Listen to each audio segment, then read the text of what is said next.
Bom dia, boa tarde, boa noite. Meu nome é Raissa, não é Raíssa. Eu sou psicóloga, psicanalista e mestrando em filosofia da psicanálise. E nesse podcast eu falo sozinha ou acompanhada sobre a história de alguns conceitos e textos psicanalíticos e também sobre temas do dia a dia que perpassam as áreas de estudo da psicanálise. Afinal, a teoria está na vida. Sejam bem-vindos ao Só Ladeira Abaixo.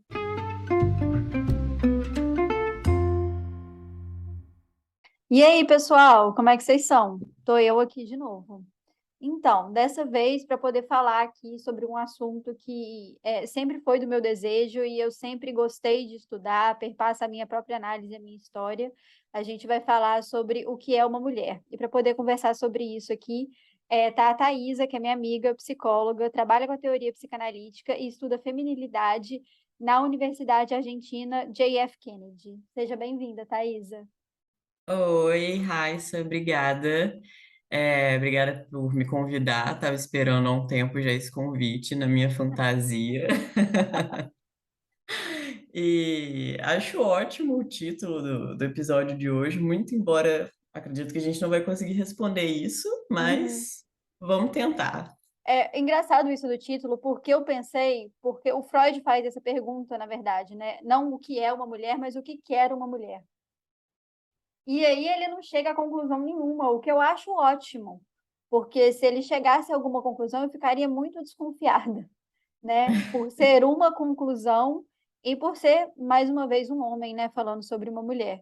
E ele tentou, né? Tem alguns ensaios sobre o feminino, é uma parte meio, né, complicada assim da teoria psicanalítica, é fascinante, mas ele esbarra, né, em alguns momentos com uma questão cultural, uma questão da época, né? A gente estava falando até 1939, então era uma, né, um mundo completamente diferente antes da Segunda Guerra Mundial. Mas essa questão do feminino, ela sempre foi muito cara para a psicanálise, né? E aí eu acho importante a gente começar o papo diferenciando que feminino não necessariamente tem a ver com ser mulher. Sim, sim, com certeza. Essa é uma diferenciação que é muito essencial, assim, e tem uma discussão, né, que o que é essencial precisa ser falado e precisa ser repetido para que a gente se lembre, porque às vezes a Uhum, gente toma isso como garantido uhum, e não é. Feminilidade não tem a ver com ser biologicamente mulher.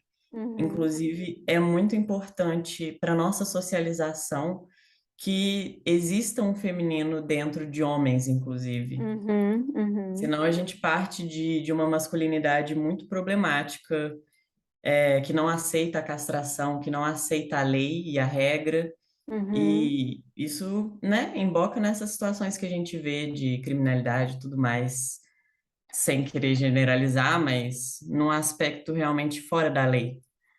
E assim, essa questão, né, a gente fala muito da castração em psicanálise e falando de uma maneira, né, um pouco mais simples e mais real, é basicamente aceitar que você não pode ter tudo, que você não pode ser tudo. É entender que você falta e que todo mundo meio que falta, né? Mas a sociedade, no geral, ela tem uma dificuldade em lidar, né, com a falta. A gente vê muito isso hoje em dia, como a maneira como a gente vive, como a gente lida com as coisas, e não só de uma falta concreta, mas de uma falta simbólica, assim, né? De uma falta da nossa própria existência. E aceitar a castração é meio que isso, né? Que você não vai ter resposta para tudo, que você tem que abrir mão de alguns ideais aí que você colocou. Sim, sim.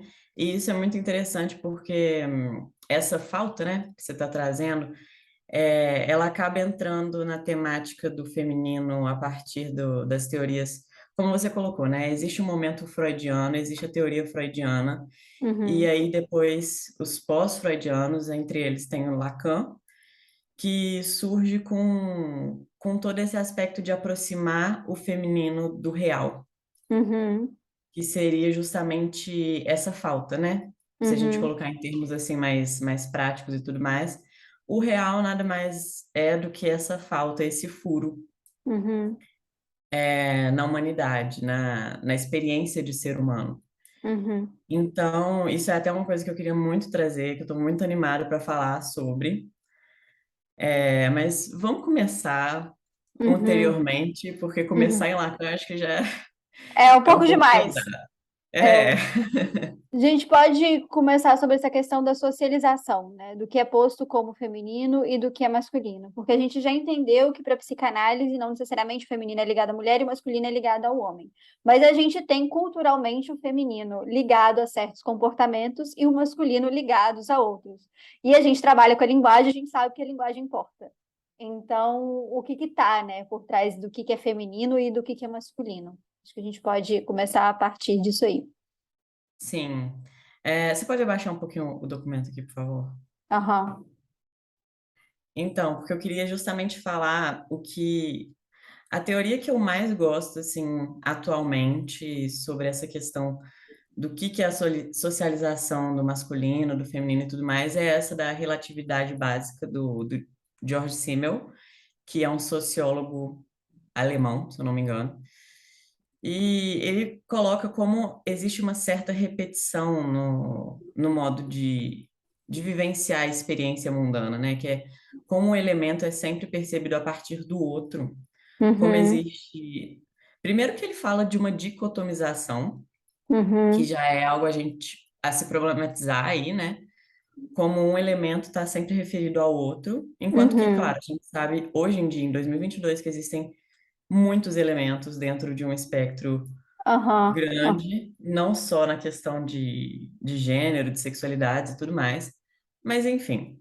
De possibilidade, né? Exato.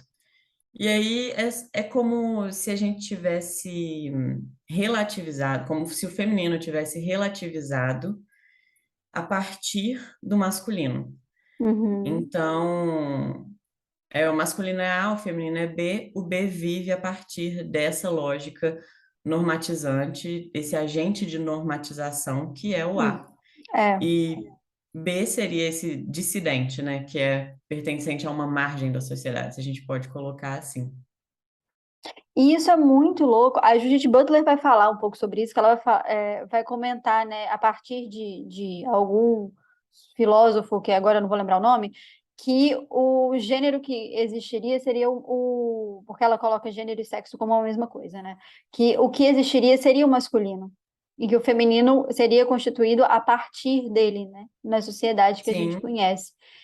E isso é muito louco de pensar, olhando para a nossa sociedade, porque né, a psicanálise principalmente, porque a gente trabalha com cultura o tempo todo, e o jeito que a gente existe no mundo é a partir da cultura.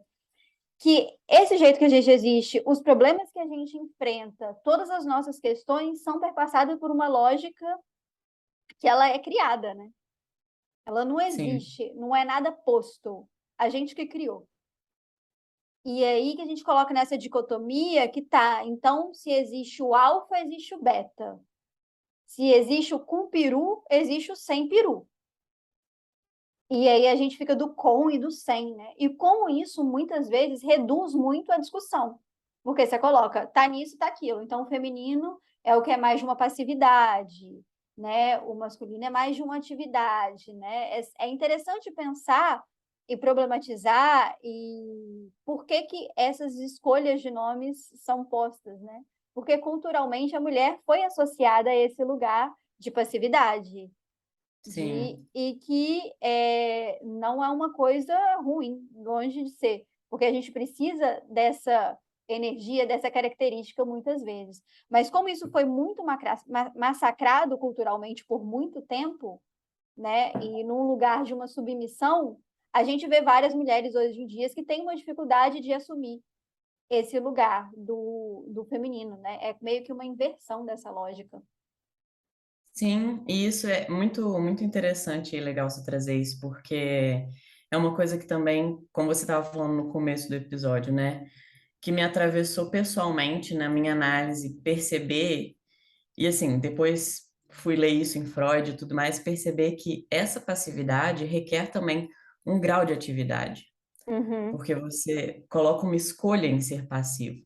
Não é uhum, como se você tivesse submisso, é uhum, diferente. uhum. E é isso, né? É isso que você falou. Essa normatização gera essa falsa percepção de um lugar social agênero e neutro, que em Uhum, realidade é um lugar que valoriza todos os aspectos masculinos e futiliza todos os aspectos do feminino, que Uhum, acabam, é como você disse, né? Não quer dizer que feminino são essas determinadas coisas, mas pelo que é cultural, uhum, essas coisas tais são percebidas como do feminino, e a partir de então a gente acaba desvalorizando. uhum, uhum. Porque culturalmente isso foi desvalorizado por muito tempo, né? Porque a cultura ela tem essa questão desse do que ela considera que a gente coloca em termos psicanalíticos mais fálicos, mas a gente pode colocar que tem uma falsa completude, uma ideia de falsa completude, de que vai ser tudo mais forte, de que vai ser o mais viril, e de que tem que aguentar, e de que você tem que se manter Uhum. num lugar mesmo assim de toda dor, né? Porque você tem que ser assim. Então, esse outro lado, né, colocando nessa dicotomia que acaba, que ela existe porque ela é de fato muito didática, a gente acaba desvalorizando, né? O que que seria posto como feminino, o que o Freud não soube responder e a gente está o tempo todo tentando responder, acreditando que existe uma resposta. Isso é fato, assim. Bom, acho que essa resposta é justamente dando um spoiler já do que eu queria trazer. É uma resposta muito individual. É um Uhum, lugar muito solitário isso de se construir a feminilidade, né? Porque é justamente uma criação, essa uhum, feminilidade, de que a gente, como uma mulher, que é inclusive o que o Lacan coloca em 10 mil textos, em 10 mil momentos, que não é a mulher, é uma mulher, uhum, essa construção é muito, como diz a Jenny Nunes, sabe? uhum, Ela é uhum, muito artesanal. uhum. É isso. E é interessante a gente pegar exemplo disso. Helena Ferrante é uma autora, não sei se você conhece, eu gosto Sim. bastante. E aí tem até o filme, nossa, aquele filme acabou comigo, que é A Filha Perdida, né? E tem o livro também, e toda a obra da Helena Ferrante. E existe toda uma discussão, né? Porque a gente não sabe quem é Helena Ferrante. E, mas eu estava conversando isso até com outros psicanalistas. A Helena Ferrante é um retrato muito grande do que é o feminino. Não importa se ela é uma mulher, se ela é um homem, não sei. Também acho que não estou muito afim de saber, não. Acho que essa discussão é muito secundária.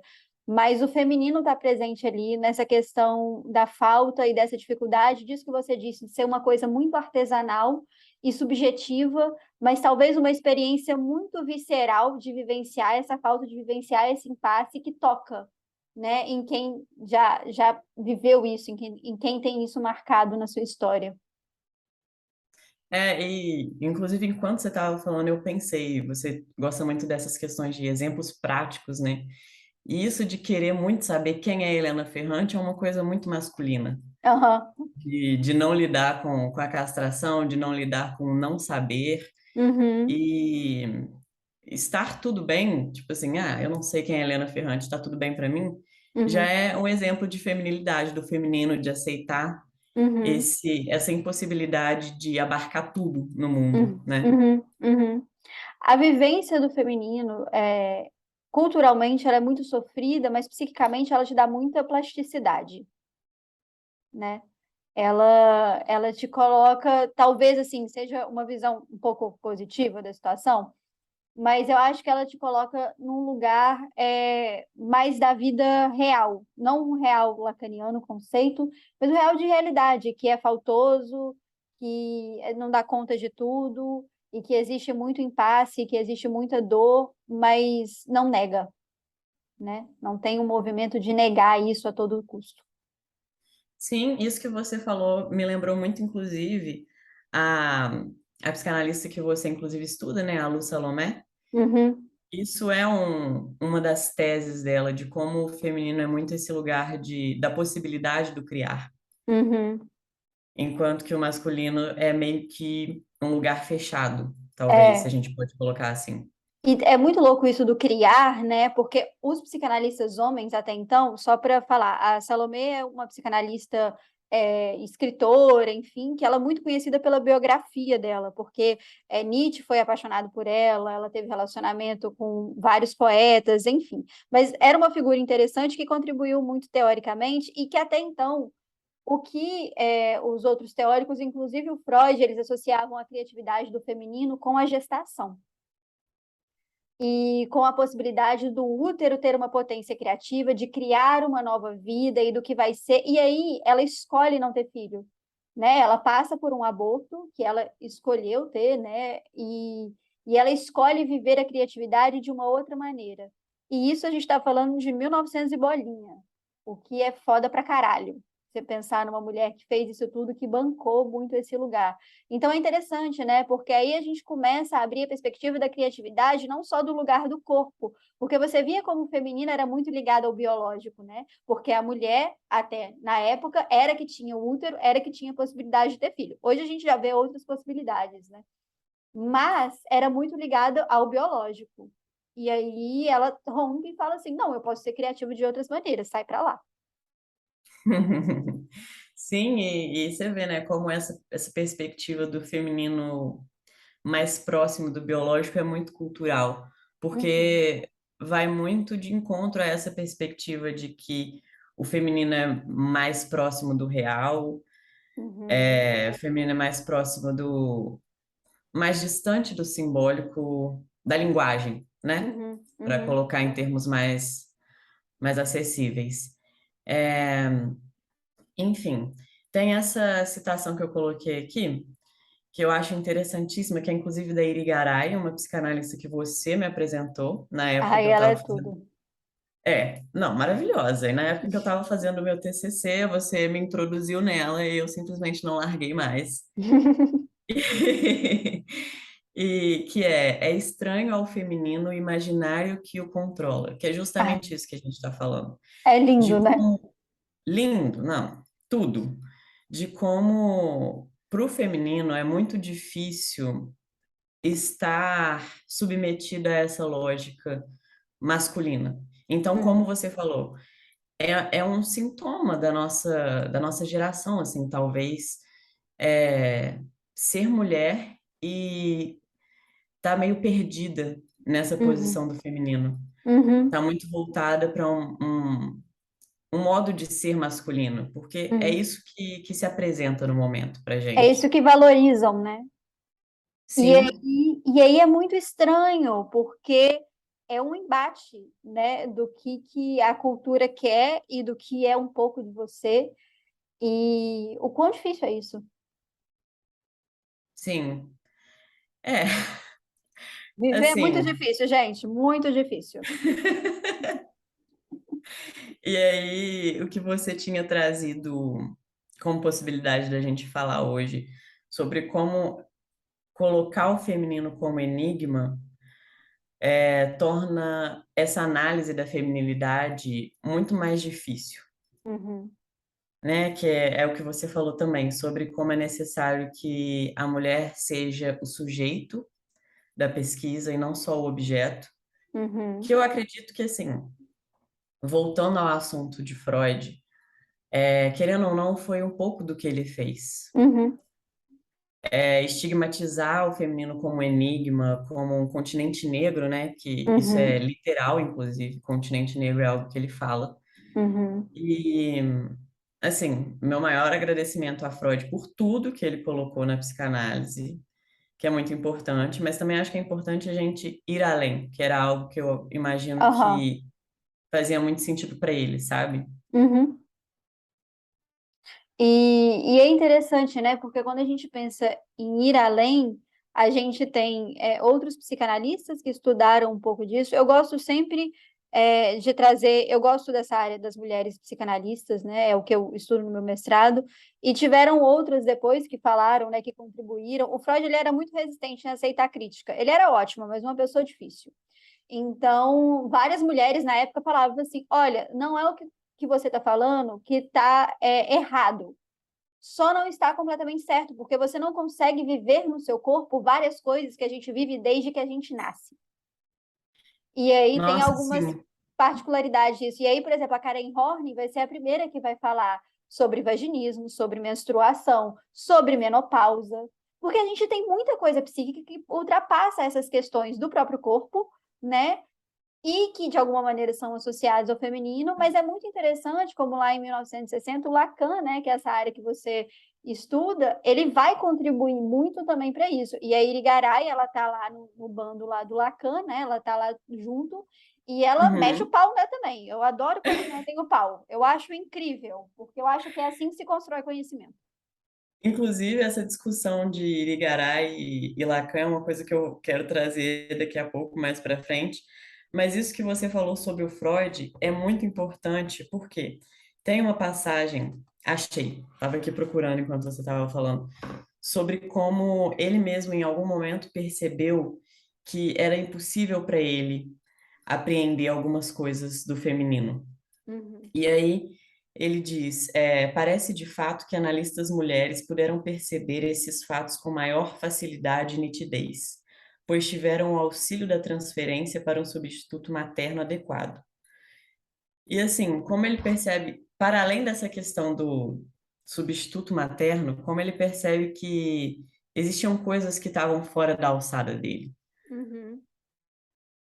E isso é muito importante, né? E ele vai perceber isso no final da vida dele. Você vê a primeira parte da teoria do Freud, ele estava numa fase de brigar com todo mundo. E aí depois ele percebe isso, né? Quando ele está perto da morte, que bom que ele percebeu. E aí a gente consegue, né, ter uma perspectiva que é uma coisa que eu ouvi uma vez de uma psicanalista que ficou muito marcado. Ela chama Lívia, esqueci o sobrenome dela, que é como nenhuma teoria, nenhuma ação ou nenhum saber ele vai ser totalmente feminista enquanto colocar a mulher apenas como um objeto de estudo. Nenhum olhar que coloca a mulher no lugar de objeto ele vai ser de fato libertador. E aí eu acho que o nosso trabalho, enquanto pessoas que estudam psicanálise, que estão na academia, que estão nessa construção, né, que estudam outras mulheres e homens que contribuíram também, porque nada é tudo preto ou branco, as coisas são muito mais em tons de cinza, a gente tem esse trabalho, né, de dar finalmente algum tipo de voz ou algum tipo de outro olhar para esses sujeitos. Sim, e como essas mulheres foram essenciais nesse trabalho, como essas psicanalistas que a gente está trazendo aqui foram importantíssimas para fazer esse movimento, para instigar esse movimento nos Uhum, grandes nomes que a gente está trazendo, que é Freud, Lacan e tudo mais, que querendo ou não tinham uma visibilidade muito maior à uhum, época, inclusive muito por conta de serem homens. uhum, E, essa citação que eu acabei de trazer é um exemplo disso, mas também a Irigaray, a própria Irigaray, que era aluna, né, do Lacan, e que incentivou, em certa medida, uma movimentação dele no sentido de buscar colocar o feminino em pé de igualdade com o masculino na teoria uhum, psicanalítica. uhum. Isso é muito legal, né? Fala um pouco mais sobre isso. É o que você estuda um pouco, não é? Eu tô, eu tô ficando um pouco resistente de entrar nisso, porque eu não sei exatamente como colocar isso em termos mais simples, né? Uhum, Acessíveis e tudo mais, mas basicamente a situação era que Lacan colocava muito a mulher justamente nessa posição de objeto. uhum, Num primeiro momento, assim, não tão primeiro momento, assim, que era mais para metade ali dos seminários e tudo mais.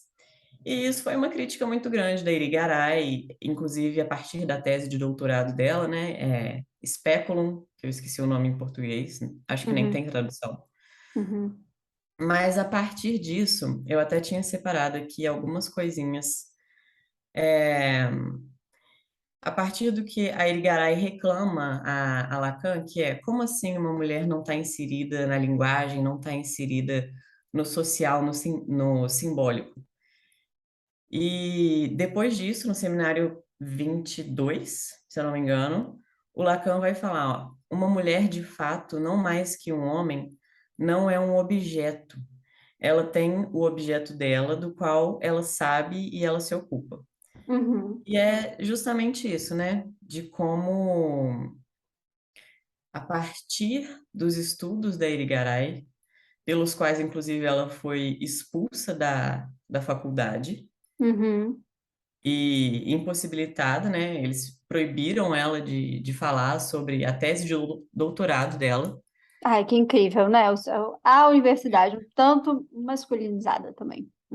Não, exatamente, assim, hoje em dia é um estudo muito importante, mas na época ela perdeu todo o financiamento de pesquisa, foi Uhum. expulsa da faculdade, etc. Mas, em certa medida, ela acabou trazendo essa possibilidade de alteração. Inclusive, eu queria citar que essa percepção está no artigo de uma professora minha lá do mestrado, que chama Helena Bispo. O artigo chama Una Mulher Sintoma. Eu Uhum. acho que não tem tradução, mas é isso. Essa discussão, será que eu consegui me fazer entender? Com certeza, porque é muito difícil, né? E quando você pensa nessa parte do feminino, como não saber e como isso é muito difícil culturalmente, porque é assumir esse não saber, que a gente de fato não sabe, né? Mas é muito gostoso achar que sabe. A gente tem um poder muito grande quando a gente acha que a gente sabe de alguma coisa. E a cultura e a sociedade, ela valoriza cada vez mais isso, né? Porque tem que saber, tem que dar conta de tudo, tem que ser o melhor profissional, você tem que ser aquilo, tem que ser isso. E aí, quando a gente volta por essa outra perspectiva de mulheres, né? E aí, numa época em que o feminino e mulher era muito a mesma coisa, sofreram muito nesse lugar de passividade, hoje a gente tem um movimento oposto dessas mulheres que querem ser fálicas o tempo todo, quer entregar. Eu quero ser muito boa, eu quero provar que eu consigo. E aí vem com outro sofrimento muito grande, porque você abre mão desse lugar de passividade e desse lugar do não saber que ele dá um respiro, meio que um respiro para a alma, né? Porque a gente é muito esse não saber, essa falta, né? Diz a gente, eu Sim. acho muito bonito quando eu também não vou lembrar quem falou, eu sou uma acadêmica de merda, porque eu esqueço as pessoas que falaram as coisas só na hora que eu estou escrevendo que eu lembro. Que falou que o analista ele tem uma posição, independente do sexo dele, ele tem uma posição de feminino. Porque ele tem uma Sim. posição do não saber, porque você tem que sustentar. O outro tem que achar que você sabe, né? Para ele depositar, ter uma transferência ali. Mas de estar bem trabalhado esse não saber, né? E de estar confortável nesse lugar, porque só quem sabe do próprio sintoma é quem está falando sobre ele. Eu acho isso muito bonito. Uhum. Com certeza. Essa posição do analista é realmente muito que gera um movimento muito grande, né? Num primeiro Uhum. momento é um lugar muito desconfortável, isso de ter que ir Horrível. contra. Sim, porque é exatamente isso que você falou, é uma lógica de produção geracional, assim, inclusive uma coisa que eu acabei percebendo, eu não sei se isso é uma coisa que, não sei se isso é original, muito provavelmente alguém já escreveu sobre isso, mas como o feminino se aproxima muito de criação e o masculino se aproxima muito de produção. Uhum, uhum. É. E, e essa diferenciação, né, do fazer feminino para o fazer masculino é uma coisa que a Virginia Woolf fala muito Uhum, e que é muito interessante a gente pensar. No texto dela, Um Teto Todo Seu, é isso mesmo, uhum, não? Um Teto Todo Seu, ela fala como mulheres que tentaram escrever como homens foram ou mulheres que escreveram de maneira mediana, de maneira esquecível, uhum, ou mulheres que se afundaram muito, uhum, porque acabaram entrando numa perspectiva de muito ressentimento por, em realidade, não estar nesse lugar. uhum, uhum. E como mulheres que aceitaram a própria feminilidade, escreveram a partir disso, tiveram trabalhos muito épicos e muito essenciais. E aí, né, voltando nessa lógica aí de que a mulher, né, a gente vê na literatura, né, isso que você estava falando dessas mulheres que escrevem e como é que ter acesso a esse feminino, é, tem frutos muito interessantes, porque você consegue escrever de um outro lugar. Se a gente for parar para poder pensar em como a gente vive hoje em dia, é muito difícil acessar esse lugar, né? Talvez, Uhum. inclusive, mais difícil para quem teve uma socialização feminina, no sentido de uma socialização como mulher. Porque a gente, talvez, né, de uma maneira muito inconsciente, por toda a história da humanidade, a gente quer muito provar alguma coisa. E aí eu falo a gente, não no sentido de generalizar, porque existem histórias e histórias, mas eu vejo que é algo que se repete muito. Porque assim, tá, agora a gente conquistou esse lugar, eu vou botar para fuder. E isso é muito legal. Isso é muito foda. E que bom que a gente está fazendo isso. Só que a gente vai, talvez, muito para um lugar de adoecimento e de sobrecarga. E aí a gente vê mulheres com burnout. E porque dentro dessa lógica, não é só uma lógica de trabalho. Porque a gente muitas vezes continua com a lógica da casa, do trabalho da casa, ter que dar conta de uma casa, ter que dar conta de uma família, e aí você vai assumindo tarefa, tarefa, tarefa, tarefa, tarefa, tarefa, tarefa, enquanto o cara tá só lá, né? Tem que trabalhar, e a gente viu muito isso na pandemia. Um dado que me chamou muita atenção é que como os homens continuaram produzindo academicamente na pandemia, inclusive mais do que as mulheres. Porque a gente ficou todo mundo em casa, e aí tem criança, tem uma série de coisas que ela teve que voltar a se ocupar, né? E como é que é louco isso também, e essa questão do feminino ser muitas vezes um lugar muito difícil hoje em dia para a própria mulher. Sim, sim. Isso me lembrou, isso que você estava falando, né, de botar para fuder, me lembrou uma coisa que é assim, com todas as reservas que eu tenho sobre esse livro, eu não vou nem entrar nisso porque é um outro assunto, mas mulheres que correm com os lobos, Ah, sabe? aham, aham, aham. Tem uma frase que me marcou muito, tem muito tempo que eu li esse livro, inclusive, mas ela fala assim: é, a mulher tá ali fazendo as coisas, fazendo um malabarismo para, tipo, provar para o mundo Uhum. É que ela é provar para o mundo. foda, É e exatamente aí, isso. tipo assim, quando a resposta é, tá, e aí? Ela fala, ah, Uhum. não, isso não é o suficiente, pera aí, então, deixa eu fazer mais coisa, tipo, Uhum. como é um lugar de tentar ser validada o tempo todo. E é muito louco porque provar para o mundo é provar para quem? Porque a gente associa esse mundo a alguma figura, né? Não é o mundo por si. Ah, eu Uhum, quero provar para todo mundo. Isso está representando alguém. Então, para quem que a gente está querendo se provar? E eu estou falando a gente porque eu me considero muito inserida nessa discussão, né? Enquanto analista que escuta outras tantas histórias assim, e enquanto pessoa que já viveu e vive muitos desses dilemas. E a gente absorve muito essa lógica da produtividade, essa lógica do masculino. Então é interessante, né, quando você fala que a lógica que o masculino é do trabalho, não é isso? Né, uhum. De uma dessa, produção. de uma produção e que é muito importante, mas que não é só. E como é muito possível de adoecer nesse lugar. Não, não é só possível, como a gente adoece. Sim, sim. E aí, voltando um pouco nessa questão, né, sobre criação, sobre literatura e tudo mais, aquele ensaio que eu falei no começo do George Simmel tem uma coisa muito interessante que seria no sentido de que a sexualidade para o homem, a sexualidade numa perspectiva masculina, é um fazer, ao passo que para a mulher a sexualidade é ser.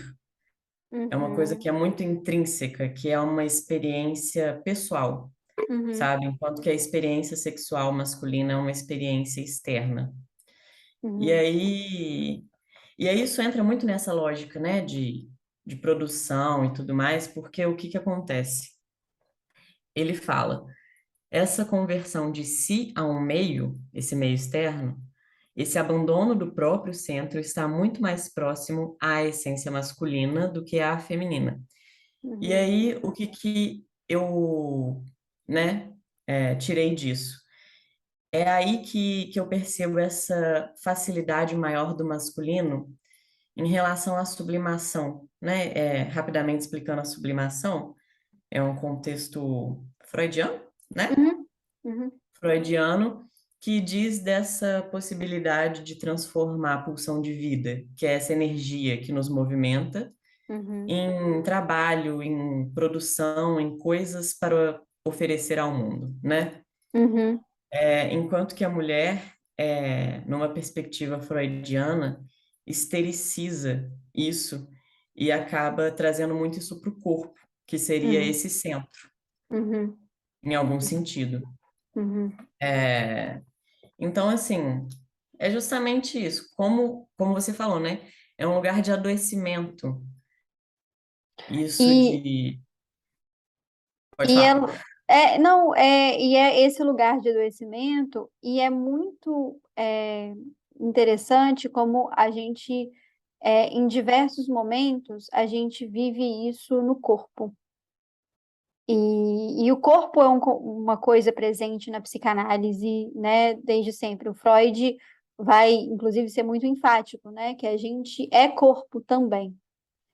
E aí, A anatomia é o destino. essa minha destino, não que Freud esteja completamente certo, mas ele tem um ponto aí, né? Ele tem, e aí me lembrou muito uma frase, uma série que eu gosto muito é Fleabag, eu não sei se você já assistiu. E Alguns aí tem, episódios, sim. E aí tem uma frase na segunda temporada que para mim é melhor, não só pelo padre gostoso, mas por todo o contexto de elaboração de luto, que é de uma mulher que ela, e aí eu vou até citar aqui, né, que ela falou assim: "Eu venho querendo dizer isso em voz alta. As mulheres cis nascem com uma dor embutida. É o nosso destino físico. Cólica, peitos doloridos, parto, carregamos isso com a gente pela vida toda. Os homens cis, não. Eles precisam ir atrás disso. Eles inventam todos esses deuses e demônios para se sentirem culpados por alguma coisa, algo que nós fazemos muito bem sem a ajuda. Então, eles criam guerras para poder sentir alguma coisa e tocar uns nos outros. Quando não tem nenhuma guerra, eles jogam rugby. Nós temos tudo isso acontecendo aqui dentro. Temos dor cíclica por anos e anos e anos. E quando você pensa que está começando a aceitar isso, o que acontece? A menopausa. A porra da menopausa vem, é a porra da coisa mais incrível do mundo. Sim, todo o seu assoalho pélvico vira pó e você fica com um calor desgraçado e ninguém liga, mas aí você tá livre. Não é mais uma escrava ou uma máquina construída em pedaços. Você é só uma pessoa. E é muito interessante pensar isso da perspectiva. E aí é claro que a gente está fazendo um recorte, tá, gente? Porque existem inúmeras possibilidades de gênero hoje em dia que a gente está falando de uma questão muito cis, muito ligada ao corpo feminino, ao corpo da mulher, no caso. E como é que isso tudo assombra a gente, isso tudo tem uma marca da gente durante toda a nossa existência, né? E que associam muito a isso, né, a esse potencial criativo, a isso do corpo, e como é que a gente se acostuma com essas dores, e como é que a gente não lida com essas dores, como é que a gente não fala sobre uma menopausa, a gente não fala sobre uma TPM, né? A gente estava até brincando antes, que eu falei assim, eu tenho DIU, e aí o meu DIU, ele é de cobre, então eu não tenho, né, uma questão hormonal, eu vivo os hormônios com todas as suas possibilidades. E aí eu até brinquei, né, com a Thaisa antes, que na TPM é quando eu me permito virar quase um animal. Né? Eu me permito lidar muito mais com os meus instintos. Porque senão você entra com uma lógica que você meio que esquece que isso existe. Né? Mas isso continua existindo. Isso está lá bombando. Né? Porque o corpo está aí. E a gente não fala, né, sobre essas questões. E eu já deturpei completamente o assunto aqui do podcast, mas é sobre isso. Não, mas é exatamente como o corpo é muito importante nesse processo, né, de feminilidade. Isso é muito interessante mesmo. Isso é até uma questão que a Karen Horney fala muito, Uhum. que inclusive, gente, vamos ressuscitar Karen Horney, Ah, é porque um ícone esquecido no churrasco. exatamente.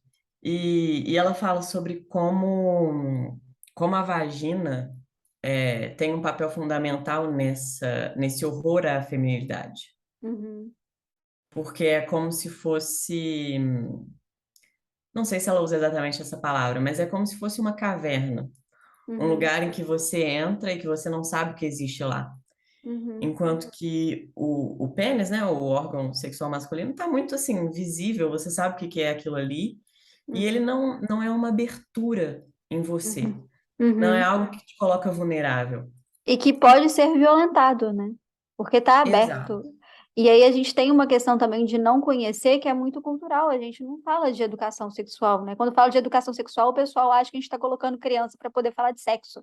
O que, né, é da ignorância da população.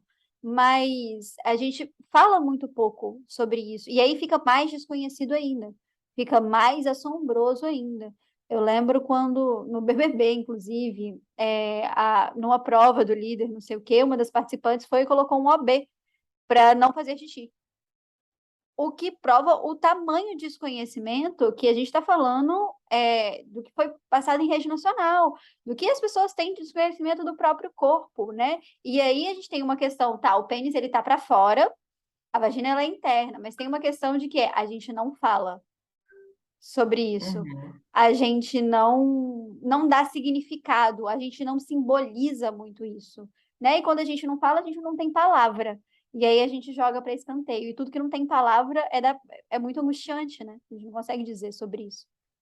Sim, não, e daí, Raíssa, a ir para lugares de tristeza, de muita dor e sofrimento. Tem esse exemplo que você falou, me lembrou um exemplo assim que eu escutei informalmente de um amigo no meio de um sábado à noite, então não saberia dizer de onde e como isso surgiu, mas assim, de uma menina, de uma adolescente que morava no interior e foi parar no hospital com febre e tudo mais.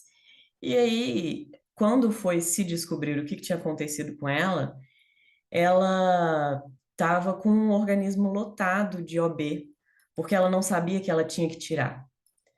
Ela Putz. só foi colocando um atrás do outro. Então, assim, é uma falta de informação que não é à toa e Uhum, que mata, uhum. que machuca e que faz muitas coisas. É assim, sabe aquela frase do esqueci de quem é, mas assim, que a falta de educação não é uma crise, é um projeto. Sim, sim. É algo nesse sentido, não é uma crise, é um projeto de silenciar o feminino.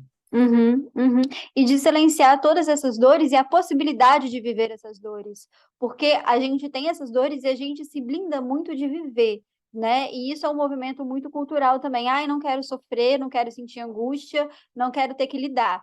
Putz, né? Eu acho que ninguém tá muito afim de lidar, mas a gente meio que tem que, né? Porque é o que é possível fazer. E aí a gente vai blindando de viver essas dores e de sentir e de lidar com essa falta, né? Porque o tempo todo a gente está falando de falta. E isso por muito tempo foi associado a uma coisa negativa, mas talvez esteja aí a única possibilidade de viver, não uma vida plena, porque isso não existe, mas de viver a vida como é que ela é, no sentido das dificuldades e no sentido das angústias, né? Porque senão fica muito num campo de uma fantasia de completude que é do impossível, né? Uhum. Eu queria só fazer um adendo, assim, de que a gente está falando sobre isso aqui, né, e longe de passar de um discurso de vitimização, né? Uhum, Porque é muito uhum, importante falar que isso também é uma coisa muito aderida pelas aham, mulheres, em algum sentido, como a uhum, gente tem falado, justamente de que nesse corte geracional atual, é muito uma coisa de aceitar o masculino, de vivenciar o masculino e de deixar para escanteio o feminino. uhum, Então, é um movimento social como um todo, e não uhum, apenas de homens. uhum, uhum. Porque, igual a gente falou, né? Tem um pouco, a gente tem os femininos e os masculinos, porque é como a linguagem colocou, né, pra gente, então a gente está usando isso daí em todo mundo, né? Todo mundo tem um pouco dessa vivência no próprio corpo e dessa vivência na própria constituição psíquica.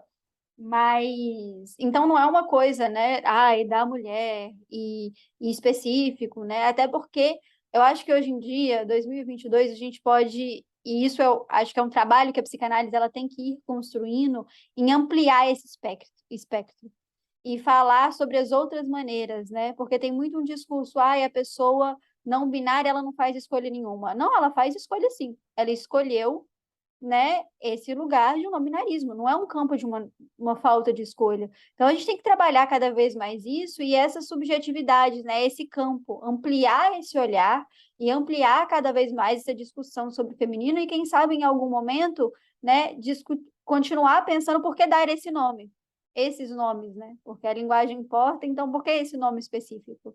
Por que esse lugar? Eu acho essa discussão muito interessante. A Irigaray comenta alguma coisa sobre isso. Não, não conheço tanto o trabalho dela, mas já li alguma coisa a respeito. E eu acho que é sempre uma construção, né? E que o trabalho da psicanálise enquanto uma prática, né, enquanto um ofício e algo cultural, ele está aqui para a gente poder ir fazendo essas atualizações, né? E aí você citou a Irigaray, né? E ela fala justamente de como essa luta pelo feminino não é inverter, não é uma inversão. Uhum, uhum, É um lugar de bagunçar mesmo, uhum, de sair dessa lógica de que existe A e de que uhum, existe B, como a gente estava uhum, falando no começo. uhum, E também porque, no fim das contas, Raíssa, como psicanalistas, inclusive, a gente sabe que a castração está aí para todo mundo. aham, Que, inclusive, às vezes ser homem te coloca numa posição de negação da castração muito maior, uhum, porque é um lugar que para a mulher, né? Nesse uhum, caso, para a mulher, está inscrito no corpo. uhum, uhum, E que para o homem não está, em que então é uma coisa muito mais simbólica, muito mais uhum, imaginária. uhum. E que traz um É, sofrimento também muito grande, né? A gente pode, não pode desconsiderar isso de forma alguma. sim, sim, exatamente, é isso. Sem querer entrar numa romantização do masculino, porque é lógico que existe o privilégio masculino, branco, hétero, cis e etc. Uhum, Mas também é uma experiência humana que, como todas, carrega suas problemáticas, suas questões. uhum, uhum. Thaís, eu queria te agradecer. A gente pode ficar falando sobre isso aqui por muitos dias, porque é um assunto que eu amo. Eu acho que é um assunto que dá muito para a gente poder conversar, para a gente poder pegar, né? Porque aqui a gente está falando do feminino e masculino, mas isso a gente tem interfaces com a nossa vida e com outros conceitos o tempo inteiro. Mas, de qualquer maneira, eu acho que esse é um pontapé, talvez, para poder instigar quem está escutando isso aqui, para poder repensar, né, algumas coisas, ou se conscientizar, né, ver o que, que vai fazer a respeito. Então, eu queria te agradecer muito por ter aceitado o convite, por ter falado sobre esse seu objeto de pesquisa, que é interessantíssimo, e o espaço aqui está aberto mais vezes. Quando você quiser, a gente vem aqui papiar. Ah, eu amei, simplesmente. Estou muito agradecida também pelo convite e muito feliz da gente poder estar usando esse espaço aqui para conversar, né? Para ter um momento de troca entre nós. Uhum. Então, muito obrigada, gente. Até mais. Tchau, tchau.